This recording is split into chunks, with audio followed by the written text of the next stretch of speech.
Hi guys and welcome back to the channel Deepak Yadav education. Welcome to the daily current affairs discussion.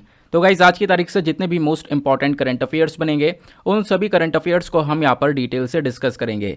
ये video UPSC और state PSC के point of view से बहुत ज़्यादा important होता है। तो चलो शुभारंभ करते हैं। बट आगे बढ़ने से पहले अगर आप लोगों को इस लेक्चर का पीडीएफ चाहिए तो क्या करना है, सबसे पहले डाउनलोड करना है टेलीग्राम, देन उसके बाद जाके सर्च बॉक्स में टाइप करना दीपक यादव एजुकेशन, आगे यूपीएससी भी लगा देना, आपको मेरा टेलीग्राम चैनल मिलेगा। वहां से आप लोग डेली बेसिस पर इस लेक्चर के पीडीएफ को डाउनलोड कर पाओगे। साथ ही साथ में अगर आप लोग मेरे साथ में पर्सनली कनेक्ट करना चाहते हो तो उसके लिए क्या करना है, इंस्टाग्राम पे जाना, वहां पर अगेन आपको सर्च बॉक्स में दीपक यादव एजुकेशन लिखना है, आपको मेरा प्रोफाइल मिलेगा। 10K से ज़्यादा ऑलरेडी लोग वहाँ पर जुड़ चुके हैं, आप भी मेरे साथ में वहाँ पर जुड़ सकते हो। तो स्टार्ट करेंगे आज के सेशन को। आज का सेशन बहुत ही इंटरेस्टिंग और इम्पॉर्टेंट होने वाला है। काफ़ी सारे रेलिवेंट आर्टिकल्स हम यहाँ पर डिटेल से डिस्कस करते हैं। मैं आपको बता दूं कि ये जो वीडियो है ना करंट अफेयर का, इसके अंदर द हिंदू के अलावा बाकी सारे सोर्सेज को कवर किया जाता है। तो आप सोच रहे होंगे कि द हिंदू कब कवर होता है। फिर द हिंदू यानी कि जो मॉर्निंग वाला वीडियो है उसके अंदर पूरा का पूरा कवरेज आपको वहाँ पर मिल जाता है। इनफैक्ट वहाँ पर भी मैं द हिंदू के अलावा भी और भी जो सोर्सेज होता है उसको भी इंक्लूड कर देता हूँ। अगर आप इस चैनल पर जो 2 वीडियोस डेली बेसिस पर अपलोड हो रहे हैं उनको अच्छे से फॉलो कर रहे हो तो आपके सारे के सारे करंट अफेयर यूपीएससी और स्टेट पीएससी की तैयारी करने वाले लोगों के लिए कवर होते जा रहे हैं। चलो आज का जो सबसे पहला आर्टिकल वो काफ़ी इंपॉर्टेंट है। इसको आप लोग जीएस पेपर नंबर 2 पॉलिटी से लिंक कर पाओगे। बात की जा रही है चेयरपर्सन ऑफ राज्यसभा के बारे में। तो राज्यसभा के चेयरपर्सन कौन होते हैं इनके बारे में डिटेल से डिस्कशन किया जाएगा, क्योंकि अभी ये काफ़ी ज़्यादा न्यूज़ में बने हुए हैं। न्यूज़ क्या है तो उसको समझते हैं। तो राज्यसभा ने अभी यहाँ पर अपना खुद का जो नया चेयरमैन है उनका स्वागत किया है, और वो जो नए चेयरमैन है वो कौन है, वो हैं जगदीप धनखड़ साहब। तो ये आपको ध्यान में रखना है। अब आप कहोगे 1 मिनट, जगदीप धनखड़ साहब तो वाइस प्रेसिडेंट भी है। हाँ बिल्कुल सही बात है। तो जो वाइस प्रेसिडेंट होते हैं वही हमारे राज्यसभा के एक्स ऑफिशियो चेयरमैन भी होते हैं। अब अगर हम लोग संवैधानिक प्रोविजंस के बारे में बात करें तो आर्टिकल 64 जो है ना वो बात ये करता है कि जो वाइस प्रेसिडेंट हैं वही हमारे क्या होंगे, राज्यसभा के एक्स ऑफिशियो चेयरमैन बनेंगे। ये बात आपने यहाँ पर ध्यान में रखनी है। अच्छा, यहाँ पर एक पिक्चर है। पहले मैंने आपको ये बात बहुत पहले बता रखी है और काफ़ी बार मैंने ये बीच बीच में वीडियोज़ के अंदर बताई है। जैसे अगर मैं आपको यहाँ पर ये पिक्चर दिखा रहा हूँ, इस पिक्चर के अंदर एक राज्यसभा का चैम्बर है और एक लोकसभा का चैम्बर है, और मैं आपसे पूछूं कि पहचानो इन दोनों में से राज्यसभा का और लोकसभा का चैम्बर कौन सा है, तो आप लोग बहुत आराम से पहचान लोगे जिनको पता है। अब नहीं पता है जिनको, तो उनको एक इंटरेस्टिंग सी बात बताता हूँ। राज्यसभा का चैम्बर आप बहुत आराम से पहचान सकते हो, वो है ये वाला, और लोकसभा का ये वाला। तो आप कहोगे कैसे, तो आपको यहाँ पे कारपेट का फर्क दिख रहा होगा। यहाँ पर रेड कलर का कारपेट है, तो राज्यसभा के अंदर रेड कलर का कारपेट बिछा होता है, लोकसभा के अंदर आपको एक ग्रीन कलर का कारपेट देखने को मिलेगा। ठीक है ना, ऐसे याद रखना, आर से राज्यसभा, आर से रेड कारपेट आपको ये देखने को मिलेगा। ठीक है ना, वैसे सभी को पता होगा, एक मतलब ये नॉर्मल सी कॉमन सी बात है, वैसे पता ही होगा। नहीं पता है तो यहाँ पर आपको ये चीज़ जानने को मिल जाती है। अब बात करते हैं हमारे संविधान के अंदर जो आर्टिकल 89 है वो ये बात करता है, या फिर कहें तो वो एग्जैक्टली हम लोग को कुछ प्रोविजंस प्रोवाइड करवाता है राज्यसभा के चेयरमैन के लिए, यानी वाइस प्रेसिडेंट ऑफ इंडिया के लिए, और साथ ही साथ में डेप्यूटी चेयरमैन के लिए। आपको पता होगा राज्यसभा के अंदर एक चेयरमैन होते हैं और साथ ही साथ में एक डेप्यूटी चेयरमैन होते हैं। तो इनको लेकर जितने भी प्रोविजंस हैं वो सारे प्रोविजंस कहाँ पर हैं, हमारे संविधान के अंदर आर्टिकल 89 के अंदर आपको ये सारे प्रोविजंस देखने को मिलेंगे। अब इन चेयरमैन के पावर और फंक्शंस के बारे में थोड़ी सी हम लोग बात करेंगे। तो जो राज्यसभा के चेयरमैन होते हैं उनके पास में पावर देखने को मिलती है किस चीज़ की, कि वो जो राज्यसभा यानी जो हमारा अपर हाउस है उसको स्थगित यानी एडजॉर्न भी कर सकते हैं, साथ ही साथ में उसको सस्पेंड भी कर सकते हैं। तो एडजॉर्न तो आप समझ गए कि हाँ डायरेक्टली यहाँ पे स्थगित ही कर दिया पूरे हाउस को, लेकिन सस्पेंड कब किया जाता है, सस्पेंड करने की पावर इन चेयरमैन के पास में तब आती है जब उस हाउस के अंदर जो कोरम है वो एब्सेंट है। अब कोरम एब्सेंट का मतलब यह है कि आपको पता होगा राज्यसभा के अंदर एक मिनिमम नंबर ऑफ मेंबर्स चाहिए, कि इतने नंबर ऑफ मेंबर्स होंगे तब यहाँ पर ये पूरा का पूरा जो सेशन है वो चला करेगा। लेकिन वो जो मिनिमम नंबर्स ही अगर वो प्रेजेंट नहीं होंगे तो यहाँ पर उस हाउस को सस्पेंड करने की भी पावर हमारे राज्यसभा के चेयरमैन के पास में आ जाती है। क्लियर हुई बात। अब जो हमारा संविधान है उसका जो 10वां शेड्यूल है वो अगेन हमारे चेयरमैन को, यानी राज्यसभा के चेयरमैन की बात करें तो इन्हीं के बारे में आपको पता चलेगा। तो इन चेयरमैन को पावर्स देता है किस चीज़ के बारे में, कि जो राज्यसभा के मेंबर्स हैं उनका जो डिस्क्वालिफिकेशन हो गया डिफेक्शन के ग्राउंड्स पर, है ना, होता है ना जो डिफेक्शन अगर किसी ने किया है, एक जगह से दूसरी जगह पर उन्होंने पार्टी चेंज करी है, ऐसा कुछ यहाँ पर देखने को मिलता है। तो उस मेंबर का जो डिस्क्वालिफिकेशन है ना, उस डिस्क्वालिफिकेशन को लेकर जो भी प्रश्न होते हैं वो सारे प्रश्न यहाँ पर हमारे राज्यसभा के चेयरमैन ही देखते हैं। बात क्लियर हो गई। फिर उसके बाद अब बात आती है कुछ कमिटीज़ की। मान लो कोई पार्लियामेंट्री कमेटी है, अब वो जो पार्लियामेंट्री कमेटी है चाहे वो चेयरमैन ने बनाई हो या फिर वो पूरे राज्यसभा के हाउस ने बनाई हो, है ना, या फिर ध्यान रखना वो पार्लियामेंट्री कमेटी चेयरमैन ने बनाई हो या पूरे हाउस ने बनाई हो, लेकिन वो जो कमेटी है ना वो इन्हीं चेयरमैन के डायरेक्शन के अंडर में काम करेगी, यानी उस पूरी कमेटी को वो चेयरमैन ही देखेंगे। साथ ही साथ में चेयरमैन के पास में यहाँ पे पावर्स है कि वो अलग अलग मेंबर्स को नॉमिनेट कर सकते हैं अलग अलग कमिटीज़ के अंदर में। साथ ही साथ में अलग अलग मेंबर्स को नॉमिनेट कर सकते हैं डिपार्टमेंट रिलेटेड पार्लियामेंट्री कमिटीज़ के अंदर में। और ये चेयरमैन एक तरीके से इस कमेटी के चेयरमैन के साथ साथ आप कह सकते हो जो बिजनेस एडवाइजरी कमेटी होती है, रूल्स कमेटी होती है, जनरल पर्पसेस कमेटी होती है, इन सब कमेटी के भी चेयरमैन होते हैं। तो ये सारी पावर्स राज्यसभा के चेयरमैन के पास में आती है। अब इन चेयरमैन की ही यहाँ पर एक ड्यूटी होती है कि मान लो यहाँ पर कोई भी मैटर है, कोई भी केस आपको देखने को मिलेगा इस हाउस से रिलेटेड, इस हाउस को लेकर यहाँ पे कोई मैटर निकल कर आया है, तो उस केस के अंदर जो चेयरमैन है इनके पास में यहाँ पर पावर आ जाती है। इनका इनफैक्ट यहाँ पर ये ड्यूटी बन जाता है कि उस मामले को ये देखें, उस मामले में ये निकल कर आएँ, और जब भी ये अपनी बात रखेंगे तो यहाँ पर कोई भी व्यक्ति इनके साथ में आर्गूमेंट नहीं करेगा या कोई भी यहाँ पर इनके साथ में किसी भी प्रकार की कंट्रोवर्सी क्रिएट करेगा। बात क्लियर हो गई। तो ये सारी चीज़ें नहीं की जा सकती।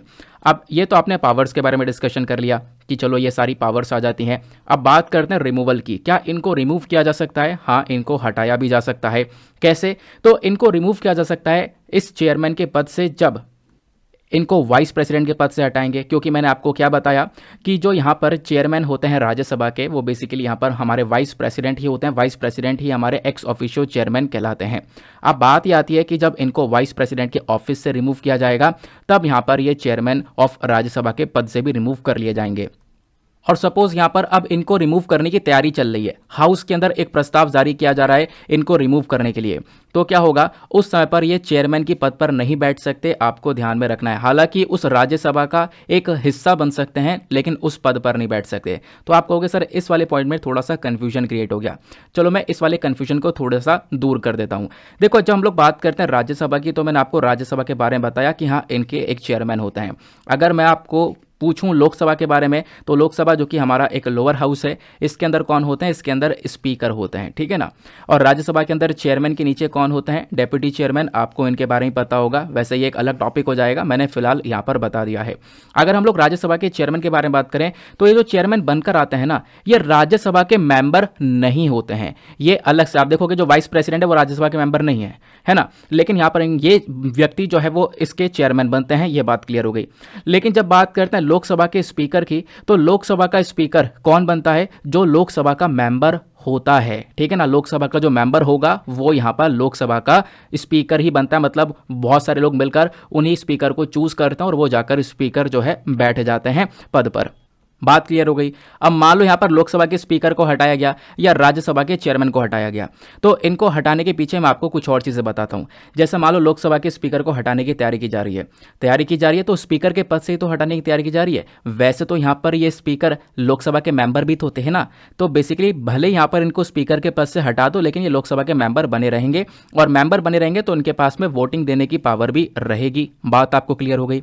लेकिन राज्यसभा के केस में ऐसा नहीं है, क्योंकि यहाँ पर जो ये चेयरमैन है वो राज्यसभा के हैं ही नहीं, राज्यसभा के मेंबर ही नहीं है, ठीक है ना। तो इनके पास में सारी पावर नहीं आती है, ये आपको ध्यान में रखना है। मैंने एक डिफरेंस आपको लोकसभा और राज्यसभा के ये स्पीकर और चेयरमैन के बीच में एक डिफरेंस यहां पर बता दिया है। तो अगर यहां पर कोई भी प्रस्ताव लेकर आया जाता है वाइस प्रेसिडेंट के खिलाफ में इनको रिमूव करने के लिए, तो उस समय पर यहाँ पर ये राज्यसभा का चेयरमैन, मतलब राज्यसभा के चेयरमैन की तरह ट्रीट नहीं किए जाएंगे। ये बेसिकली उस पोस्ट को आप कह सकते हो अब अपने पास में नहीं रख सकते, लेकिन यहाँ पर ये उस राज्यसभा का हिस्सा बने रहेंगे, है ना। लेकिन यहाँ पर हिस्सा बन सकते हैं, लेकिन यहाँ पर आप कह सकते हो कि उस पोस्ट के लिए एलिजिबल नहीं रहेंगे जब इनके खिलाफ यहाँ पर वो जो प्रस्ताव है वो रखा जाएगा। ऐसे यहाँ पर स्पीकर के खिलाफ भी ऐसी होता है, कोई प्रस्ताव लेकर आया गया, है ना। लेकिन यहाँ पर क्या है, वो तो खुद लोकसभा के मेंबर होते हैं, तो बेसिकली उनके पास में लोकसभा को बेसिकली लोकसभा के अंदर कोई भी यहाँ पर पर्टिकुलर कोई भी यहाँ पर इशू वगैरह है तो उसमें अपनी वोटिंग देने की पावर्स आती है, क्योंकि वो यहाँ पर मेंबर भी हैं। बात क्लियर हो गई। है ना। ये आप जब डिटेल से पढ़ोगे ना तो उसमें सारी चीज़ें क्लियर होंगी, बट मैंने अभी आपको यहाँ पर मतलब कुछ एक्स्ट्रा ही चीज़ें बता दी हैं जो कि आपके पॉलिटी के अंदर ऑलरेडी मेंशन्ड है। अब बात ये आती है कि what are the provisions related to the vice president. Vice president को लेकर हमारे संविधान में क्या क्या प्रोविजंस हैं ये भी मैं आपको साथ ही साथ में बता देता हूँ। जैसे वाइस प्रेसिडेंट के बारे में बात कर रहे हैं, जैसे आज के समय पर जगदीप धनखड़ साहब हमारे वाइस प्रेसिडेंट हैं, तो वाइस प्रेसिडेंट हमारे पूरे संविधान में सेकंड हाईएस्ट कॉन्स्टिट्यूशनल ऑफिस कहलाता है। सेकंड हाईएस्ट नंबर पर पहला हमारे प्रेसिडेंट, दूसरे यहाँ पर आ जाते हैं वाइस प्रेसिडेंट। बात क्लियर हो गई। अब देखो एक चीज़ मैं और बता दूं, यहाँ पर इस आर्टिकल में ये सारी चीज़ें मेंशन नहीं है, लेकिन मैं अलग से ये बात बता रहा हूँ। अभी मैंने आपको राज्यसभा के चेयरमैन के बारे में बताया कि जो चेयरमैन है वो वाइस प्रेसिडेंट होते हैं। अब सपोज यहाँ पे हमारे जो प्रेसिडेंट हैं आज के समय पर, जैसे कि आज के हमें समय पर हमारी प्रेसिडेंट जो है द्रौपदी मुर्मू जी, ये किसी फॉरेन ट्रिप पर चली जाती हैं, कोई काम होता है इनको, या फिर यहाँ पर ये बीमार पड़ जाती हैं, इल पड़ जाती हैं। तो अगर यहाँ पे कोई बीमार पड़ गई या फॉरेन ट्रिप पर चली गई तो यहाँ पर प्रेसिडेंट का पद संभालने के लिए वाइस प्रेसिडेंट आ जाते हैं। वाइस प्रेसिडेंट यहाँ पर प्रेसिडेंट के लिए काम करते हैं, प्रेसिडेंट के पद पर उन्हीं का काम करते हैं। बात क्लियर हो गई। तो आप सोचोगे कि अगर वाइस प्रेसिडेंट प्रेसिडेंट के पद पर चले गए सपोज, तो यहाँ पर राज्यसभा का चेयरपर्सन कौन रहता है? तो मैंने आपको क्या बोला था, वाइस प्रेसिडेंट के साथ साथ यहाँ पर राज्यसभा के अंदर एक डेप्यूटी चेयरमैन भी होता है। तो डेप्यूटी चेयरमैन यहाँ पर वाइस प्रेसिडेंट की जगह पर आ जाते हैं, यानी कि जो राज्यसभा के चेयरपर्सन है उनकी जगह पर काम करने लगते हैं। बात क्लियर हो गई। तो ये चीज़ भी आपको ध्यान रखनी है, क्योंकि आपके पॉलिटी में मेंशन है, ये चीज़ होती भी है, लेकिन यहाँ पर इस आर्टिकल में मेंशन नहीं थी, तो मैंने सोचा अलग से यहाँ पर आपको बता दिया जाए। बात क्लियर हो गई। तो वाइस प्रेसिडेंट आज के समय पर सेकंड हाईएस्ट कॉन्स्टिट्यूशनल ऑफिस है हमारे पूरे इंडिया के अंदर में, सेकंड हाईएस्ट पोस्ट आपको देखने को मिलेगी। और यहाँ पर ही शी जो भी होगा, इनको यहाँ पे 5 साल का टर्म दिया जाता है, यानी कि 5 साल तक ये सर्व कर सकते हैं इस पोस्ट पर। बात क्लियर हो गई। भले यहाँ पर 5 साल के लिए इनको लाया जाए, लेकिन ये ऑफिस में तब तक रहेंगे जब तक यहाँ पर इनका जो टर्म है वो पूरी तरह से एक्सपायर नहीं हो जाता। ये बात भी ध्यान में रखना है, यानी कि इनके बाद वाला जो व्यक्ति आने वाला है, एक नए वाइस प्रेसिडेंट बनने वाले हैं, जब तक वो ऑफिस को एज्यूम नहीं कर लेते हैं, ऑफिस में नहीं आ जाते हैं, तब तक यहाँ पर इनको हटाया नहीं जाता है। बात क्लियर हो गई। अब जो वाइस प्रेसिडेंट हैं ये अपने आप से भी रेजिग्नेशन दे सकते हैं, है ना, अपने आप से यहाँ पर रिजाइन कर सकते हैं और जा सकते हैं। लेकिन ये जो रेजिग्नेशन है ये कब इफेक्टिव होगा, ध्यान रखना। इन्होंने रिजाइन कैसे करना है, ये रेजिग्नेशन किसको देंगे, प्रेसिडेंट ऑफ इंडिया को देंगे। हमारे राष्ट्रपति को ले जाकर ये उपराष्ट्रपति रेजिग्नेशन दे देंगे कि हाँ भैया मुझे रिजाइन करना है, ठीक है, ऐसा कर सकते हैं। लेकिन वो रेजिग्नेशन कब माना जाएगा, जब वो रेजिग्नेशन एक्सेप्ट हो जाएगा। ध्यान रखना, ये बहुत इंपॉर्टेंट चीज़ है। एक एक टर्म के अंदर पूरा मामला बदल जाता है, हमारे ऑप्शंस के अंदर जो सवाल आते हैं सामने। तो ये रिजाइन कब कर पाएंगे, जब वो रेजिग्नेशन एक्सेप्ट हो जाएगा। जैसे ही वो एक्सेप्ट होगा तब ये रिजाइन हो पाएंगे। ऐसा नहीं है रिजाइन उन्होंने कर दिया, साइन कर दिया, सबमिट कर दिया, ऐसा कुछ नहीं है। सबमिट करने के बाद भी यहाँ पर ये बने हुए हैं। जब वो रेजिग्नेशन एक्सेप्ट होगा तभी यहाँ पर वो रिजाइन कर पाएंगे, वो बेसिकली रेजिग्नेशन इफेक्टिव माना जाएगा। बात क्लियर हो गई। आगे आते हैं, मतलब उनका रेजिग्नेशन एक्सेप्ट हो जाएगा तभी वो बेसिकली रेजिग्नेशन वाली जो कैटेगरी है वो कहलाएगी, तभी वो रेजिग्नेशन इफेक्टिव हो पाएगा। उसके बाद मैंने आपको बताई दिया है जो वाइस प्रेसिडेंट है उनको हाउस से हटाया भी जा सकता है, रिमूव किया जा सकता है, एक रेजोल्यूशन से एक प्रस्ताव उनके अगेंस्ट में लेकर आया जा सकता है और उसके बेसिस पर यहाँ पर इनको हटाया जा सकता है। अब एक बहुत इंपॉर्टेंट बात है, एलिजिबिलिटी के ऊपर आते हैं। तो हमारे वाइस प्रेसिडेंट कौन बन सकते हैं? सबसे पहली बात, वो व्यक्ति यहाँ पर भारत के नागरिक होने चाहिए, should be a citizen of India. दूसरा, यहाँ पर should have completed 35 years of age, यानी कि 35 साल की उम्र उनकी पूरी होनी चाहिए। तीसरा, should be qualified for election as a member of Rajya Sabha, यानी कि वो उनकी क्वालिफिकेशन ऐसी हो, या फिर आप कह सकते हो वो इतने योग्य हो कि वो बेसिकली राज्यसभा के मेंबर के इलेक्शन के लिए यहाँ पर क्वालिफाई होने चाहिए। फिर उसके बाद should not hold any office of profit under the union government और एनी स्टेट गवर्नमेंट, क्योंकि उनको वाइस प्रेसिडेंट का पद मिला हुआ है, तो अब यहाँ पर उनको अपने फायदे के लिए कोई और दूसरे पद की तरफ काम नहीं करना है, ठीक है ना। तो यहाँ पर आपको देखने को मिलेगा ये कुछ चीज़ें आ जाती हैं जिसके बेसिस पर उनकी एलिजिबिलिटी हो जाती है, यानी अगर ये सारी चीज़ें हैं तो वो व्यक्ति वाइस प्रेसिडेंट बनने के लिए एलिजिबल हैं। अब वाइस प्रेसिडेंट का अपॉइंटमेंट होता कैसे है, मतलब कैसे इनको इलेक्ट किया जाता है, तो उसके लिए इलेक्ट करेंगे बेसिकली। तो इलेक्ट के लिए हमारे पास में पूरा का पूरा इलेक्टोरल कॉलेज देखने को मिलता है, मतलब कुछ लोग हैं जो कि आपस में मिलकर वाइस प्रेसिडेंट को इलेक्ट करते हैं।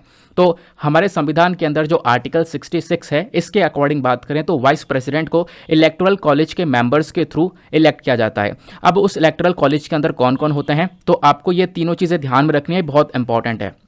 सबसे पहली बात, राज्यसभा के इलेक्टेड मेंबर्स होंगे, ध्यान रखना, राज्यसभा के इलेक्टेड मेंबर्स। नंबर 2, राज्यसभा के nominated members, very very important, ध्यान रखना, इलेक्टेड मेंबर और नॉमिनेटेड मेंबर, यहां पे नॉमिनेटेड लिखा हुआ है, ठीक है ना।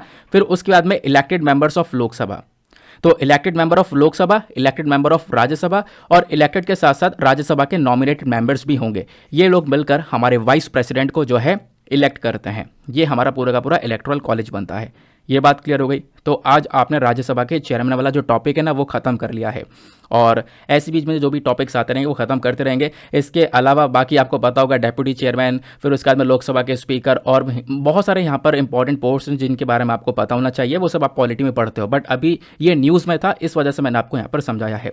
आगे आते हैं अगले आर्टिकल पर, लेकिन अगले आर्टिकल पर बढ़ने से पहले मेक श्योर करना वीडियो पे जो लाइक का बटन उसको आप लोग प्रेस कर दो। एक छोटा सा टारगेट है 2K+ लाइक्स का, जिसको आप पहुंचा सकते हो। Next important article, calling name presentation करके एक आर्टिकल आया है इंडियन एक्सप्रेस के अंदर। बहुत ज़्यादा डिटेल से आप देखोगे एक्सप्लेन सेक्शन पर इन्होंने बहुत डिटेल से इस आर्टिकल को दिया है। अब क्या है मामला कॉलिंग नेम प्रेजेंटेशन, इसको हम लोग समझेंगे। हुआ क्या, हाल ही में जो ट्राई है यानी कि telecom regulatory authority of India, इसका काम क्या है कि जितना भी टेलीकॉम सेक्टर है यानी कि एयरटेल, वोडाफोन, जियो, ये जितनी भी आपको टेलीकॉम कंपनीज देखने को मिलेंगी वो सब ट्राई के अंडर में आती है। ये बॉडी उन सब कंपनीज को रेगुलेट करने का काम करती है। तो ट्राई ने रिसेंटली यहाँ पे क्या किया, एक प्रपोजल दिया है कि हम लोग क्या कर रहे हैं, कॉलिंग नेम रिप्रेजेंटेशन जैसी चीज़ों को लेकर आ रहे हैं। कॉलिंग नेम प्रेजेंटेशन, अब ये कॉलिंग नेम प्रेजेंटेशन क्या है मैं आपको समझाता हूँ विस्तार से। उससे पहले एक बात सुनो, काफ़ी सारे लोगों ने ट्रू कॉलर का इस्तेमाल किया होगा, है ना। आप ट्रू कॉलर में क्या करते हो कि किसी अनजान का फ़ोन आ रहा है तो उसका नाम लिखा हुआ जाता है, जिस नाम से उसका फ़ोन रजिस्टर्ड है, सिम रजिस्टर्ड है, उस नाम से यहाँ पर आपको नाम दिखा देगा वो, है ना। तो ट्रू कॉलर से आप पता लगा सकते हो यार ये कोई रॉन्ग नंबर है, मेरे को जान पहचान का है नहीं, काट दिया, है ना, स्पैम कॉल है, काट दिया। तो इस प्रकार से आप उन कॉल्स को इग्नोर कर सकते हो। तो बिल्कुल उसी प्रकार की चीज़ ये कॉलिंग नेम प्रेजेंटेशन ही है, बिल्कुल सिमिलर चीज़ है। तो इस फीचर के अंदर क्या होगा कि जो कॉलिंग पार्टी है और जिसको कॉल आ रहा है, इन दोनों के बीच में एक इंफॉर्मेशन शेयर होगी। मान लो यहाँ पर आप एक व्यक्ति हो, आपके फ़ोन में यहाँ पर किसी दूसरे व्यक्ति का नंबर नहीं है, तो कॉलिंग नेम रिप्रेजेंटेशन क्या करेगा, ये यहाँ पर उस व्यक्ति का जो नंबर है उस नंबर के साथ साथ उसका नाम भी आपके फ़ोन में दिखाएगा, जैसा ट्रू कॉलर के अंदर होता है, भारत कॉलर ID के अंदर होता है, या एंटी स्पैम जो ऐप्स होते हैं उसके अंदर होता है। ये जो आइडिया है ना, ये आइडिया बेसिकली क्या करेगा, ये इंश्योर करेगा कि आप हो, मैं हूँ, जो भी लोग हैं ना, वो बेसिकली अपनी चॉइस और जो भी उनको उनकी इंपॉर्टेंट कॉल्स है वो वही रिसीव कर सकें। जितनी भी हैरेसमेंट वाली कॉल या स्पैम कॉलर्स हैं उन सबको हटा सके, उन सबको इग्नोर कर सके, इसलिए इसको लेकर आया जा रहा है। तो इसका पर्पज़ क्या है वो ऑलरेडी हमने समझ लिया। क्योंकि देखो आज के समय पर प्रॉब्लम क्या है, प्रॉब्लम यहाँ पर यह है कि ढेर सारी अननोन कॉल्स आती रहती हैं, कंपनी की कॉल आती रहती हैं, बहुत सारी स्पैम कॉल्स आती रहती हैं जो कि परेशान करती रहती हैं। अब सपोज यहाँ पर उसी बीच में आपके किसी रिश्तेदार का कॉल आ गया, हालांकि उनका नंबर आपके पास में सेव नहीं है, आपको नंबर याद नहीं है, उसी बीच में उनका कॉल आ गया तो उनका कॉल भी आप इग्नोर कर दोगे। सपोज उनका कोई अर्जेंट कॉल था, उनको बहुत अर्जेंट काम है, तो उनका कॉल भी यहाँ पर, यानी कि उस बीच में एक जेन्युइन कॉल जो होता है ना, उसको भी यहाँ पर व्यक्ति इग्नोर कर देता है। तो कहीं ना कहीं ये बहुत बड़ी प्रॉब्लम सभी लोग फेस कर रहे हैं। दैट इज़ वाई यहाँ पर इस प्रकार की सिचुएशन को हमें यहाँ पर बहुत ज़्यादा ज़रूरत पड़ रही है, ऐसा यहाँ पर बोला जा रहा है। तो कॉलिंग नेम प्रेजेंटेशन क्या है ये आपने ध्यान में रखना है। हमारे पास में एक डेटा आता है ट्रू कॉलर को लेकर। तो ट्रू कॉलर 2021 का जब आप लोग डेटा देखोगे ना, तो ये बोला गया कि दुनिया भर के अंदर जो स्पैम है और स्पैम को लेकर जो एक रिपोर्ट है, ये रिपोर्ट ये बताती है कि बहुत सारी जो कॉल्स है ना हर महीने व्यक्तियों ने रिसीव करी हैं। मैं आपको एक टोटल डेटा बताता हूँ, अक्टूबर 2022 का डेटा बताता हूँ। इस साल अक्टूबर के महीने में टोटल 3.8 बिलियन कॉल्स ऐसी थी जो कि स्पैम कॉल थी। आप इमेजिन कर सकते हो ऐसी यहाँ पर स्पैम कॉल्स यहाँ पे नज़र आती हैं। बाकी जो सिस्टम है काफ़ी अच्छा माना जा रहा है, लेकिन इसमें कुछ चैलेंजेस भी हैं। चैलेंजेस सबसे पहला आएगा लेटेंसी। लेटेंसी मतलब यहाँ पर यह है कि थोड़ा सा ज़्यादा टाइम लग जाएगा नाम दिखाने में, जैसा भी ट्रू कॉलर में भी होता है, लेकिन हाँ थोड़ा सा जल्दी जल्दी दिखा देता है, बट थोड़ा सा समय लगेगा यहाँ पर आपको पूरी तरह से कॉल को सेटअप करने में। और दूसरी इंपॉर्टेंट चीज़, अगर आपके एरिया में नेटवर्क थोड़े से स्लो होंगे या फिर स्लो हो जाएंगे, जैसे आप 4G 5G इस्तेमाल कर रहे हो, कहीं और जा रहे हो तो वहाँ पर 2G और 3G का इस्तेमाल कर रहे हो, तो अगेन यहाँ पर एक लेटेंसी वाली चीज़ आपको फेस करनी पड़ेगी। लेटेंसी मतलब इसका कनेक्शन थोड़ा सा लेट हो पाएगा, आपको थोड़ी सी लेट इन्फॉर्मेशन मिलेगी। तो पहला चैलेंज यही है। दूसरा चैलेंज यहाँ पे प्राइवेसी का इशू हो सकता है, क्योंकि अभी क्लियरली ये नहीं बताया गया कि ये CNAP कैसे काम करेगा और कैसे यहाँ पर प्राइवेसी को मेंटेन करेगा, क्योंकि उस व्यक्ति की सारी इंफॉर्मेशन निकाल कर ही वो आपको दिखा रहा होगा। तो प्राइवेसी का भी यहाँ पर एक इशू आ रहा है। तो ये दो इंपॉर्टेंट चैलेंजेस आपको इस कॉलिंग नेम प्रेजेंटेशन के अंदर नजर आएंगे। बात क्लियर हो गई? नाउ नेक्स्ट आर्टिकल पर आते हैं। अगला आर्टिकल बहुत इंपॉर्टेंट है, मतलब इसका डेटा ना मुझे बहुत ही अच्छा लगा। मैं इस आर्टिकल को बिल्कुल भी इग्नोर नहीं कर सकता था। आपको भी बहुत सारी इन्फॉर्मेशन यहाँ पर मिलने वाली है। किस चीज़ के बारे में? Are rhino and elephant conservation. तो मैं आपको बताने वाला हूँ कि जो एलिफेंट्स हैं, हाथी हैं, और साथ ही साथ में जो राइनो जो गैंडा है, इनको किस प्रकार से हम लोग एक प्रोटेक्शन प्रोवाइड करवा रहे हैं, वो हम लोग यहाँ पर चीज़ों को समझने वाले हैं। तो हुआ क्या, अभी जो ग्रीन वर्ल्ड वाइड है, जिसको हम लोग यहाँ पे काजीरंगा नेशनल पार्क बोलते हैं, मतलब ये इसने ये बोला कि जो काजीरंगा नेशनल पार्क है ना, ये एक बहुत बड़ा कंजर्वेशन सक्सेस स्टोरी है। यानी काजीरंगा नेशनल पार्क जो कि असम में स्थित है, यहाँ पर बहुत सारे जानवरों को बचाया गया है। एक बहुत बड़ी सक्सेसफुल स्टोरी यहाँ पर देखने को मिली है, ऐसा यहाँ पर बोला गया। काजीरंगा नेशनल पार्क के अंदर काफ़ी सारे जो गैंडा है, जो राइनो है ना, इनकी जो संख्या है वो बहुत तेज़ी से बढ़ी है पिछले कुछ सालों के कंपैरिजन में। और इन गैंडे के साथ साथ जो टाइगर्स हैं, उनकी संख्या भी लगातार बढ़ी है। तो हम इस आर्टिकल के तहत समझेंगे काजीरंगा नेशनल पार्क के बारे में एक एक छोटी से छोटी इन्फॉर्मेशन, जो कि आपके एग्जाम के लिए बहुत रेलिवेंट है। दूसरा, हम लोग काजीरंगा नेशनल पार्क के बाद हम पूरे के पूरे इशू को डिस्कस करेंगे कि आखिरकार इस न्यूज़ के अंदर क्या बताया जा रहा है। एलिफेंट और राइनो को लेकर हमारे पास में कुछ इंपॉर्टेंट फैक्चुअल डेटा है, जिसका आप इस्तेमाल अपने जीएस पेपर नंबर 3 एनवायरमेंट के अंदर करने वाले हो। तो काजीरंगा नेशनल पार्क के बारे में पहले हम लोग पढ़ने वाले हैं। हालांकि ये पार्क लगातार न्यूज़ में रहता है, तो आपने पता ही होगा इसके बारे में। ये पार्क कहाँ पर स्थित आपको देखने को मिलेगा, असम के अंदर जो गोलाघाट और नगांव डिस्ट्रिक्ट है वहाँ पर। इस एरिया को यहाँ पर एक प्रोटेक्टेड एरिया डिक्लेयर कर दिया था ऑलरेडी हम लोगों ने 1905 में। और यहाँ पे आप देखोगे 1985 के अंदर ये जो पार्क है ना, इसको हमने वर्ल्ड हेरिटेज साइट भी डिक्लेयर कर दिया था। हमने नहीं, बेसिकली यूनेस्को के थ्रू यहाँ पर वर्ल्ड हेरिटेज साइट इसको डिक्लेयर किया गया था। अब फ्लोरा की बात करें, यहाँ पर अगर हम लोग देखें तो अलग अलग प्रकार के जो पेड़ पौधे उनकी प्रजातियाँ पाई जाती हैं। क्योंकि इस एरिया को आप देखोगे काजीरंगा नेशनल पार्क का, तो ये इसका जो ऑल्टीट्यूड है कहीं पर ऊंचा कहीं पर नीचा देखने को मिलेगा। इस वजह से यहाँ के जो वेजिटेशन है वो अलग अलग पाया जाता है। अलग अलग प्रकार की घासें, अलग अलग प्रकार की लकड़ियाँ, अलग अलग प्रकार के पेड़ पाए जाते हैं। जैसे कि एलुवियल ग्रासलैंड्स पाए जाएंगे, एलुवियल सवाना वुडलैंड्स पाए जाएंगे, ट्रॉपिकल मॉइस्ट डेसिडियस फॉरेस्ट भी है और ट्रॉपिकल सेमीग्रीन फॉरेस्ट भी है। तो ये चीज़ें आपको देखने को मिलेंगी, क्योंकि ये जो एरिया है ना, ये इसका ईस्टर्न और वेस्टर्न जो एरिया है इस नेशनल पार्क का, वो ऊपर नीचे इनका ऑल्टीट्यूड का थोड़ा बहुत डिफरेंस है। इस वजह से इसके अंदर ढेर सारी अलग अलग प्रकार की वेजिटेशन भी आ जाती है। अब बात करेंगे हम लोग फौना के बारे में, यानी जानवरों के बारे में। कौन कौन से जानवर यहाँ पर पाए जाते हैं, तो इस पूरे फॉरेस्ट रीजन में जब आप लोग देखते हो ना, तो यहाँ पे आपको राइनोसोरस तो देखने को मिलेंगे, यानी कि राइनो जो गैंडा है ये तो देखने को मिलेगा ही। इसके अलावा आपको देखने को मिल जाती हैं हुलॉक गिबों, उसके बाद tiger, leopard, Indian elephant, sloth bear, wild water buffalo, swamp dear, ये सारे जानवर भी यहाँ पर पाए जाते हैं। फिर बात ये बताई जाती है कि देखो यहाँ पर क्या हुआ है ना, कि टाइगर की पॉपुलेशन काफ़ी तेज़ी से बढ़ती हुई नजर आई है। अब टाइगर की पॉपुलेशन जब हर साल बढ़ रही थी, तो उसी के बेसिस पर काजीरंगा को एक टाइगर रिजर्व भी हमने डिक्लेयर कर दिया साल 2006 के अंदर में। फिर उसके बाद में यहाँ पे आप देखोगे बहुत सारी माइग्रेटरी बर्ड्स भी पाई जाती हैं। सेंट्रल एशिया से बहुत सारी जो बर्ड्स हैं, सेंट्रल एशिया आप समझ रहे हो ना, इसके अंदर टोटल 5 देश आते हैं। अच्छा, वो 5 देश कौन कौन से, फटाफट बता दो। यहाँ से अलग अलग प्रकार की जो चिड़ियाँ हैं, अलग अलग प्रजाति की जो चिड़ियाँ हैं, वो उड़कर आती हैं काजीरंगा नेशनल पार्क के अंदर। ये हमने काजीरंगा नेशनल पार्क के बारे में पढ़ा, यानी आर्टिकल का पहला पार्ट कवर हुआ। अब आते हैं दूसरे इंपॉर्टेंट पार्ट पर। यहाँ पे बात की जा रही है राइनो कंजर्वेशन के बारे में। तो राइनो की जो पॉपुलेशन है, जो गैंडे की पॉपुलेशन है ना, यहाँ पर बहुत तेजी से इंक्रीज हुई है काजीरंगा के अंदर में। हमारे पास में एक रिपोर्ट है, स्टेट ऑफ राइनो रिपोर्ट 2022। इस रिपोर्ट के अकॉर्डिंग बात करें तो एक समय पर केवल और केवल यहाँ पर 12 के आसपास राइनो हुआ करते थे 1905 में, जबकि 2022 के अंदर इन राइनो की संख्या 2613 हो चुकी है। मतलब 2500 से ज़्यादा राइनोज यहाँ पर हो चुके हैं। इसी वजह से हम लोग काजीरंगा को प्रोटेक्शन के मामले में एक सक्सेसफुल स्टोरी की तरह देखते हैं। तो आप इन चीज़ों को हमेशा से अपना आंसर राइटिंग में मेंशन कर सकते हो।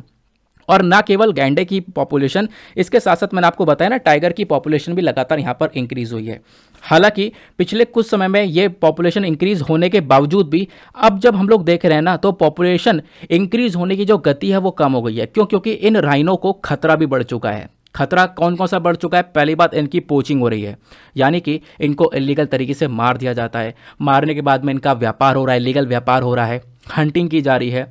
इनका जो सींग होता है ना राइनो का, आगे आपने देखा होगा जो एक सींग होता है, क्योंकि ये 1 horn rhino Kaziranga national park के अंदर पाया जाता है। इस सींग के लिए यहाँ पर इनकी हंटिंग की जाती है। तो पहला तो यहाँ पर इसकी चक्कर में क्या हो रहा है, राइनोज की पॉपुलेशन कम हो रही है। फिर उसके बाद में एलियन इन्वेजिव प्लांट स्पीशी आपको देखने को मिलेगी।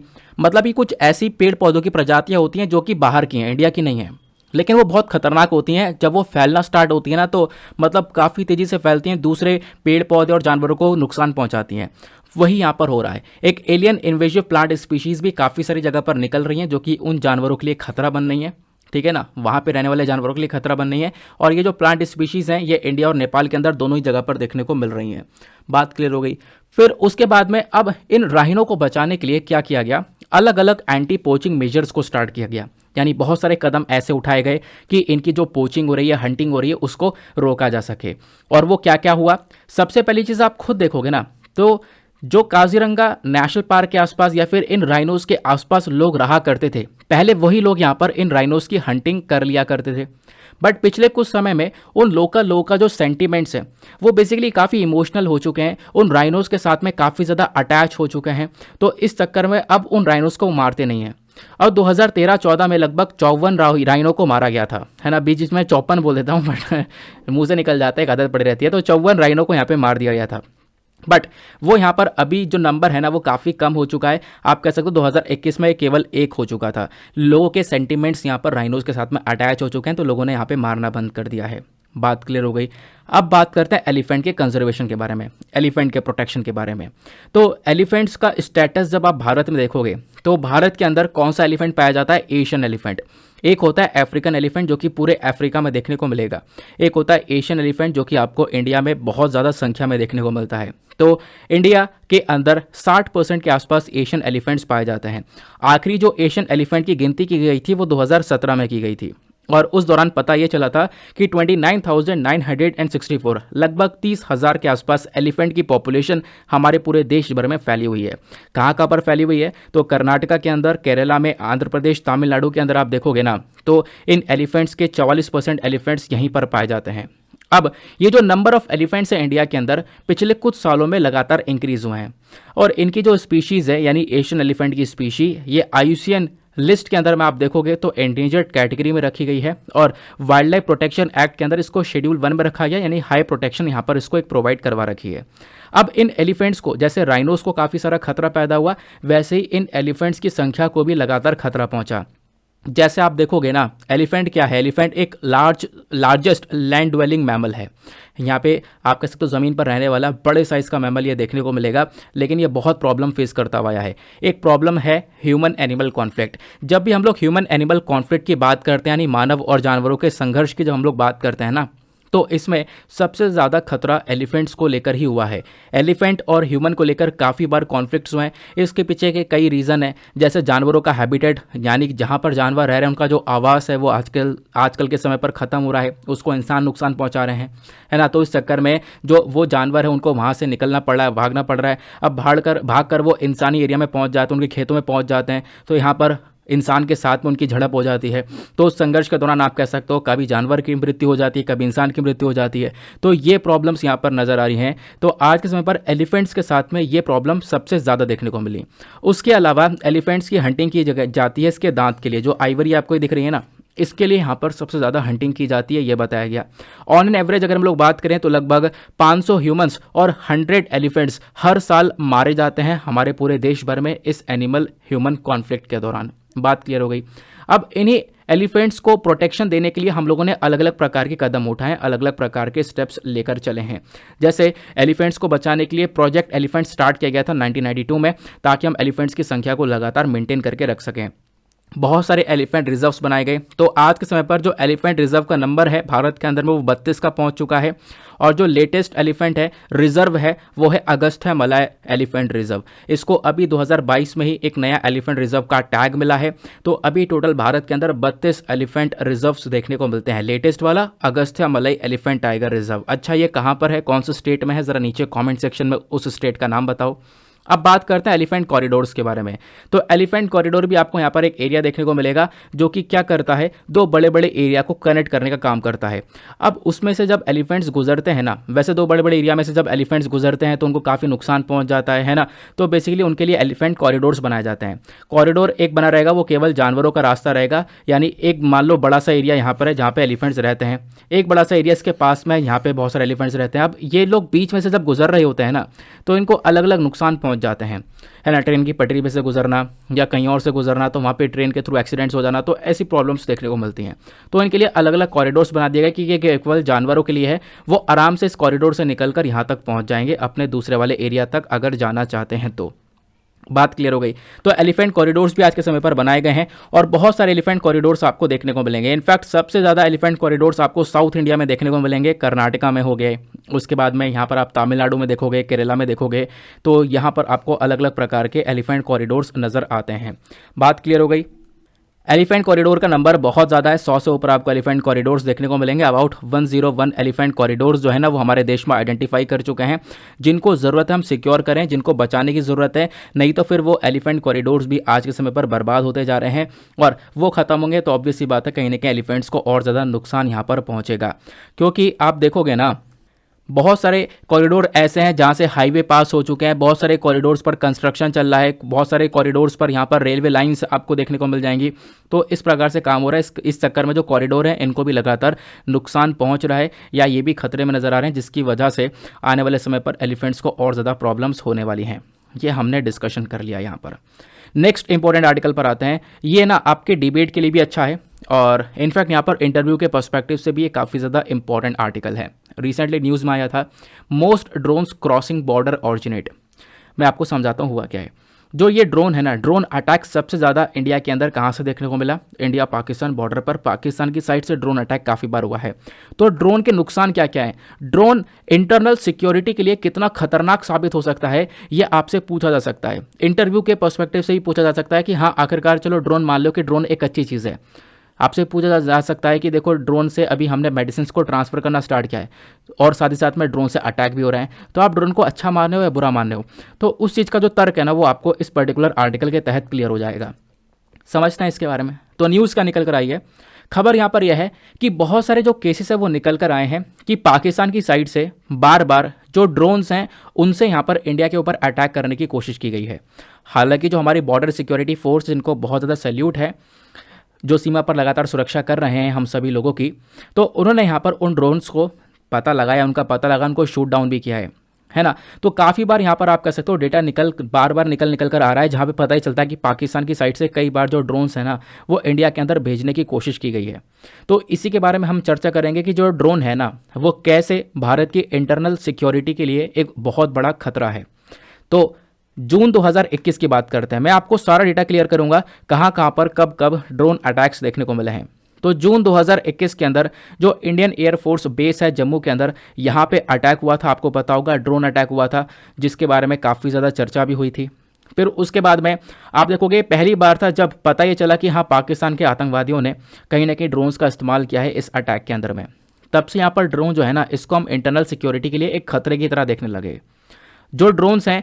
फिर उसके बाद में आप देखोगे खतरा किस लिए है, मतलब इसको हम लोग खतरा क्यों बोल रहे हैं। नंबर 1 रीज़न, पहला कारण यहाँ पर क्या है, कहीं ना कहीं आतंकवादियों के लिए एक सहारा बना हुआ है। सहारा कैसे बना हुआ है, इस ड्रोन्स के माध्यम से क्या कर सकते हैं, जो हथियार होते हैं ना उनको ट्रांसफ़र कर सकते हैं एक पर्टिकुलर एरिया से दूसरे पर्टिकुलर एरिया में, या वो जो बॉम्ब्स होते हैं उन बॉम्ब्स को यहाँ पर एक जगह से दूसरी जगह पर पहुँचाया जा सकता है, इंटरनेशनल बॉर्डर को क्रॉस करवाया जा सकता है। तो दिसंबर 2019 की बात है, पंजाब पुलिस ने यहाँ पर क्या किया, एक पूरा का पूरा जो नेटवर्क है इसके बारे में पता लगाया। ये नेटवर्क क्या करता था, ड्रोन्स का इस्तेमाल करता था हथियारों को सप्लाई करने में पाकिस्तान इंडिया के इंटरनेशनल बॉर्डर्स पर। तो आप इमेजिन कर सकते हो ये काम भी हो रहा है। दूसरा रीज़न क्या है जिसकी वजह से ड्रोन खतरनाक माना जा रहा है, वो यह है, आप देखो ना ये इंफ्रास्ट्रक्चर के लिए भी खतरनाक हो सकता है। ऐसा कैसे बोल रहे हो आप, तो सितंबर 2019 का डेटा है, वहां पर सऊदी अरेबिया का एक सबसे बड़ा जो ऑयल फील्ड है ना उसके ऊपर अटैक किया गया और वो जो अटैक है वो ड्रोन से किया गया था और जिसकी चक्कर में बहुत तगड़ा नुकसान हुआ सऊदी अरेबिया को। तो इंफ्रास्ट्रक्चर को कैसे नुकसान पहुंचा सकता है, यहाँ पर आप एक एग्जाम्पल ये बता सकते हो। फिर बात आती है इंटेलिजेंस गैदरिंग की। जो ये ड्रोन्स आपको देखने को मिलते हैं ये काफ़ी अच्छे माने जाते हैं सर्विलांस के लिए, निगरानी रखने के लिए, लेकिन निगरानी रखने के साथ साथ यहाँ पर इनका इस्तेमाल किया जा सकता है उस एरिया की इन्फॉर्मेशन को निकालने के लिए। तो ये यहाँ पर एक प्रॉब्लम देखने को मिलेगी। उसके बाद कहीं ना कहीं क्राइम को ये सपोर्ट करने में काफ़ी मददगार है। मैंने आपको बताया इनका यूज़ करके हथियारों का ट्रांसफ़र किया जा सकता है, और न केवल हथियारों का, इनका यूज़ करके जो ड्रग्स हैं, जो खासकर यहाँ पर आप देखोगे नशीले पदार्थ हैं, उनका भी यहाँ पर जो व्यापार है वो चल रहा है। हाल ही में यहाँ पर एक ड्रोन को रिकवर किया हमारी बॉर्डर सिक्योरिटी फोर्स ने। इन्होंने यहाँ पर एक ड्रोन को पकड़ा, कहाँ से, पंजाब के फजिल का जो बॉर्डर विलेज है वहाँ पे जो गांव है ना फजिल का गांव, वहाँ से इसको पकड़ा। और उस ड्रोन के अंदर क्या देखने को मिला, 1.6 किलोग्राम के आसपास हेरोइन थी। तो ये आप देख सकते हो फिर उसके बाद में यहाँ पर आप देखोगे कि कहीं ना कहीं जो एंटी टेरर ऑपरेशंस है इसके लिए काफ़ी बड़ा चैलेंज ये बन जाता है। मतलब जितने भी हमारी पुलिस है, सिक्योरिटी फोर्सेस हैं, ये सभी लोग क्या कर रहे हैं, इनको ट्रेनिंग मिलती है, आराम से ट्रेनिंग वगैरह सब कुछ मिलती है आतंकवाद से लड़ने के लिए, लेकिन क्या ड्रोन से लड़ने के लिए कोई ट्रेनिंग मिलती है? तो कहीं ना कहीं जब ड्रोन की बात आती है ना, तो यहाँ पे जो हमारी पुलिस फोर्सेस हैं ये कहीं ना कहीं आप कह सकते हो सही से काम नहीं कर पाती, क्योंकि यहाँ पर इसको लेकर अभी कोई प्रॉपर सोल्यूशन देखने को मिलेगा नहीं। बात क्लियर हो गई। अब प्रॉब्लम ये आती है कि ड्रोन से लड़ना, ड्रोन को टैकल करना अपने आप में एक बहुत बड़ा चैलेंज है। कैसे? सबसे पहली चीज़ देखो, होता यह है ना कि जो ड्रोन है ना, ये इसको रडार सिस्टम भी नहीं पकड़ सकता। रडार सिस्टम क्या करता है, जो भी ऑब्जेक्ट आ रहा है उसको देखने का काम करता है, जो भी हथियार है, वेपन्स है, इनको यहाँ पर डिटेक्ट कर लेता है। अलग अलग जो भी यहाँ पे हमारे वेपन्स हैं उनको डिटेक्ट करने का काम करता है, बट ड्रोन को यहाँ पर डिटेक्ट नहीं कर पाता, क्योंकि साइज़ में वो बहुत छोटा होता है। और अगर यहाँ पर हमने रडार को इस कैपेबल बनाया कि वो ड्रोन्स को डिटेक्ट कर सके, तो हो सकता है वो बर्ड को भी ड्रोन के साथ में कंफ्यूज कर ले, चिड़िया को भी ड्रोन बताने लगे। तो ये कहीं ना कहीं प्रॉब्लम आ रही है। तो आज के समय पर ड्रोन को कैसे पकड़ा जाता है? हमारी जो बॉर्डर फोर्सेस हैं, जो सीमा पर तैनात लोग हैं, हमारे सिपाही हैं, हमारे सैनिक हैं, वो सब लोग यहाँ पर आज के समय पर एक निगरानी रखते हैं बॉर्डर पर। और अगर उनको कोई दिखता है हाँ ड्रोन उड़ता हुआ आ रहा है, तो उसको शूट डाउन कर रहे हैं। ये एक बहुत बड़ा चैलेंजिंग टास्क आज के समय पर देखने को मिलता है। बात क्लियर हो गई। फिर अब यहाँ पर धीरे धीरे हम लोगों ने ड्रोन से लड़ने के लिए अलग अलग टेक्नोलॉजीज़ को डेवलप कर लिया है। इंडिया का जो डीआरडीओ है ना, इन्होंने ढेर सारा इन्वेस्टमेंट किया है एंटी ड्रोन टेक्नोलॉजीज़ के अंदर में, जैसे आदित्य डायरेक्टेड एनर्जी वेपन और लेज़र डेजल्स को बनाया गया। तो ये डीआरडीओ का काउंटर ड्रोन सिस्टम देखने को मिलेगा, जिसको यहाँ पर तैनात किया गया था। इनफैक्ट जब डोनाल्ड ट्रंप आए थे ना, इनका विजिट हुआ था अहमदाबाद में मोटेरा स्टेडियम में, तब भी यहाँ पर इन ड्रोन्स को तैनात किया गया था। जो वेरी वेरी इंपॉर्टेंट पर्सन्स हैं उनके प्रोटेक्शन के लिए यहाँ पर ये ड्रोन का इस्तेमाल किया जा रहा है। फिर उसके बाद में जो हैदराबाद बेस्ड एक टेक्नोलॉजी रिसर्च और डेवलपमेंट कंपनी है जिसका नाम है ग्रीन रोबोटिक्स, इन्होंने भी यहाँ पर एक सिस्टम डेवलप किया है जिसको हम लोग बोल रहे हैं भारत का पहला इंडिजीनियस ड्रोन डिफेंस डोम। जैसा होता है आयरन डोम। आयरन डोम क्या करता है कि जो भी उड़ते हुए मिसाइल हैं उनसे उस एरिया को बचाता है। वैसे ही यहाँ पर इस पर्टिकुलर कंपनी के थ्रू इंद्रजाल बनाया गया। कुछ इस प्रकार से इंद्रजाल देखने को मिलेगा जो कि ड्रोन से बचाएगा। ड्रोन आएगा तो यहाँ पर उसको टैकल करेगा। तो ये यहाँ पर Hyderabad based company green robotics ने इस चीज़ को डेवलप किया है। इंद्रजाल के बारे में कभी डिटेल से पढ़ाऊंगा, बट अभी यहाँ पर ध्यान रखना इंद्रजाल है क्या, ठीक है ना। बात क्लियर हो गई। तो ये आज के हमारे कुछ इंपॉर्टेंट आर्टिकल्स थे। अभी एक और छोटा सा आर्टिकल है, उसको मैं लास्ट में डिस्कस करूंगा। उसको लास्ट में इसलिए डिस्कस करूंगा क्योंकि मैं पहले भी द हिंदू के अंदर इसके बारे में चर्चा कर चुका हूँ, बट इतनी डिटेल से नहीं करी है। तो यहाँ पर थोड़ी सी इन्फॉर्मेशन आपके लिए इंपॉर्टेंट है, इसको अपने पास में ज़रूर से स्टोर करके रखना। हम बात करेंगे गोल्ड के इंपोर्ट और स्मगलिंग के बारे में। जो सोना है ना, इसका इंपोर्ट, सोना मतलब गोल्ड की बात यहाँ पर कर रहा हूँ मैं, तो उसका इंपोर्ट और स्मगलिंग को लेकर क्या केस निकल कर आ रहा है। हाल ही में जो हमारे भारत की वित्त मंत्री हैं, फाइनेंस मिनिस्टर निर्मला सीतारमण जी, इन्होंने यहाँ पर ये बोला कि देखो आप पता ये लगाओ कि अब की बार गोल्ड का जो इंपोर्ट है देखो वो तो बड़ा है, यानी अब की बार हमारे देश में जो गोल्ड है वो बहुत सारा मंगाया गया अलग अलग देशों से, बट ये पता लगाओ क्या गोल्ड की स्मगलिंग भी हुई है। क्योंकि ज़्यादातर यही होता है कि जब जब गोल्ड का इंपोर्ट बढ़ता है ना, तब तक गोल्ड की स्मगलिंग भी ऊपर जाती है, स्मगलिंग भी बढ़ती हुई नजर आती है। अब पहला क्वेश्चन ये कि सर स्मगलिंग होती क्या है। स्मगलिंग मतलब इलीगल तरीके से व्यापार करना, तस्करी करना, अवैध तरीके से आप सोने को लेकर आ रहे हो, ठीक है ना, तस्करी करना, उसको हम लोग बोलते हैं स्मगलिंग। तो इंडिया के अंदर कितना गोल्ड स्मगल हुआ है पहले देखो। हमारे पास में डायरेक्टरेट रेवेन्यू ऑफ इंटेलिजेंस की एक रिपोर्ट है। उस रिपोर्ट के तहत बात करें तो उनकी एक रिपोर्ट आती है स्मगलिंग इन इंडिया रिपोर्ट 2021-22। ये बताते हैं कि साल 2021-22 में लगभग 833 किलोग्राम का जो गोल्ड है वो स्मगल किया गया था, और इतने सोने की कीमत थी लगभग 500 करोड़ रुपए की। तो 833 किलोग्राम जो सोना है ना, इसको जब्त कर लिया गया था, आप ऐसा कह सकते हो। हालांकि 2020-21 में ये सिचुएशन काफ़ी कम थी। मैंने अभी आपको जो डेटा बताया ना वो 2021-22 का है। 2020-21 में क्या था, कोविड पेंडेमिक था, तो इसकी चक्कर में कोई फ्लाइट वगैरह चली नहीं रही थी, तो कोई भी यहाँ पर स्मगलिंग होने के चांसेस इतने थे नहीं। अब बात ये करते हैं कि अगस्त के महीने में साल 2000 में आप देखोगे एक डेटा आता है। अब 2020 से पिछले 5 साल देखोगे तो उन पिछले 5 सालों के अंदर लगभग 11 टन से भी ज़्यादा जो सोना है ना, इसको जब्त किया गया। और कितने केसेस में, 16,555 केसेस निकल कर आए सोने को जब्त करने के। स्मगलिंग हो रही थी वहाँ पर गोल्ड की। तो ये जो फिगर है ये अपने आप में बहुत ज़्यादा बड़ा है। और इनफैक्ट हम लोग अगर वर्ल्ड गोल्ड काउंसिल के अकॉर्डिंग बात करें तो ये जो स्मगलिंग है ना, ये आने वाले समय में और ज़्यादा बढ़ सकती है। अभी 2022 का डेटा नहीं आया, लेकिन 2022 के डेटा में स्मगलिंग बढ़ती हुई नजर आएगी। पिछले 10 सालों के अंदर ये जो स्मगलिंग हुई है सोने की, ये सबसे ज़्यादा कहाँ पे हुई है, महाराष्ट्र के अंदर में। महाराष्ट्र के बाद यहाँ पर सबसे ज़्यादा गोल्ड स्मगल हुआ है तमिलनाडु में, देन उसके बाद हुआ है केरला में। अब सबसे ज़्यादा स्मगलिंग हो कहाँ से रहा है? नॉर्थ ईस्टर्न रीजन से। DRI रिपोर्ट के अकॉर्डिंग बात करें तो 73% जो सोना पकड़ा गया है ना, वो सोना कहीं ना कहीं म्यांमार से आया है या फिर बांग्लादेश से आया है। 37% जो सोना है वो जब्त किया गया वो म्यांमार से आया हुआ है, और 20% सोना जो जब्त किया गया वो वेस्ट एशिया से आया हुआ है। तो दोनों ही तरफ से जो सोने की है उसकी स्मगलिंग यहाँ पर देखने को मिल जाती है। इनफैक्ट बहुत सारे रिपोर्ट्स का कहना यह है कि म्यांमार के अंदर जो सोना आ रहा है ना वो चाइना से आ रहा है। चाइना का एक टाउन है और म्यांमार का एक टाउन है, दोनों बॉर्डर्स के पास में है।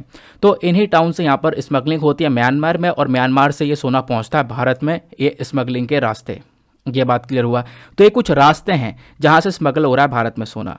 अब बात ये की जाती है how much gold does India import. बात ये करते हैं कि भारत कितना सोना इंपोर्ट करता है। अब हम स्मगलिंग की बात नहीं कर रहे हैं, स्मगलिंग का डेटा हमने कवर कर लिया, अब बात कर रहे हैं इंपोर्ट की। जब बात आती है गोल्ड इंपोर्ट की ना, तो यहाँ पे आप देखोगे हम लोग बहुत सारा पैसा खर्चते हैं। 2021-22 में हम लोगों ने लगभग 3.44 लाख करोड़ रुपए का जो सोना है वो इंपोर्ट किया था, और 2020-21 में यानी इससे पिछले साल 2.54 लाख करोड़ का सोना इंपोर्ट किया था। मतलब 2021-22 में जो गोल्ड का इंपोर्ट है वो बढ़ता हुआ नजर आया था। इनफैक्ट वर्ल्ड गोल्ड काउंसिल के अकॉर्डिंग अगर हम लोग बात करें तो इंडिया दुनिया का सेकेंड बिगेस्ट गोल्ड कंज्यूमर है आफ्टर चाइना। ध्यान रखना, इसकी रिपोर्ट ये बोलती है, बहुत इंपॉर्टेंट पॉइंट है, कि चाइना के बाद में दूसरा सबसे बड़ा कंज्यूमर भारत है गोल्ड के मामले में। हम लोग लगभग हर साल 900 टन के आसपास जो गोल्ड है ना वो इंपोर्ट करते हैं। इंडिया का कंजम्पशन अपने आप में बहुत ज़्यादा देखने को मिलेगा। 2021 में हम लोगों ने 797.3 टन के आसपास गोल्ड को इंपोर्ट किया। मतलब पिछले 5 सालों में सबसे ज़्यादा गोल्ड इंपोर्ट पिछले साल हुआ है, साल 2021 में। अब जब भी हम लोग सोना मंगाते हैं तो सबसे ज़्यादा गोल्ड बोर बार मंगाया जाता है। गोल्ड डोर बार, डोर बार क्या होता है? ये कच्चा सोना होता है, इसको पहले रिफाइन करना पड़ेगा, रिफाइन करने के बाद में इससे सोना निकलेगा। तो एक बिस्किट होते हैं वो पूरे तैयार नहीं होते हैं, बेसिकली एकदम कच्चे हैं। ऐसे जो सुंदर से दिख रहे हैं ना वो ऐसे नहीं होते, बहुत रफ होते हैं, है ना, उनको रिफाइन करना पड़ता है। अब जब रफ होते हैं तो उनके अंदर मतलब उस बिस्किट्स के अंदर में लगभग 60 से 75% सोना होता है। तो उसको रिफाइन करने के बाद में उससे हम लोग गोल्ड निकालते हैं। तो इंडिया गोल्ड डोर बार को इंपोर्ट करता है, फिर उसके बाद मतलब रिफाइंड गोल्ड भी इंपोर्ट करते हैं, लेकिन गोल्ड डोर बार ज़्यादा इंपोर्ट किया जाता है। ठीक है ना, ये बात क्लियर हो गई। तो ये डेटा हमने डिस्कस कर लिया। फिर उसके बाद में ये ऑलरेडी हमने डिस्कशन कर लिया इन सभी आर्टिकल्स का। आई होप गाइज आप लोगों को मज़ा आ चुका होगा, और बहुत सारी इन्फॉर्मेशन आज हम लोगों ने कवर करी है, और ये सारी इन्फॉर्मेशन आपको एग्जामिनेशन में बहुत ज़्यादा हेल्प करेगी। नाउ इसी के साथ में करते हैं हम लोग अपने लेक्चर को समाप्त, और मिलते हैं आप लोगों से अगले वीडियो में। आज के लिए bye bye, have a nice day, thank you and जय हिंद।